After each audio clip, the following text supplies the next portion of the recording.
আজকে আসসালামু আমাদের আলাইকুম। প্রথম আশা ইফতারি করি করা সবাই হইতেছে। ভিডিওটি দেখবেন। খুব কষ্ট করে ভিডিওটি তৈরি করছি। প্রথমত কাঁচামরিচ দিছি, আশা করি ভিডিওটা সাথে দেখবেন। শুকনা ভাজা মরিচ, তারপর দিলাম ধনিয়া পাতা, সাথে দিলাম কাঁচা পেঁয়াজ, সাথে দিলাম টমেটো, আরও দিলাম শসা কেটে, সাথে আছে ক্ষীরা।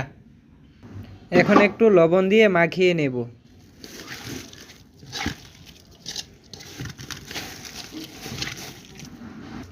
আমাদের মাখানো শেষ। এখন জিলাপি দেব, জিলাপি মাখিয়ে নেব। সাথে বুটের ডাইলের বড়া আছে, মাখিয়ে নেব একসাথে।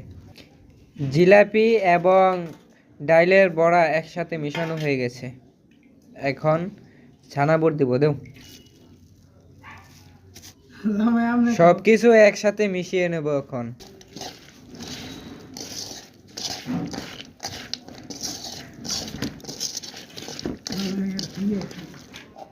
সাথে আছে খেজুর।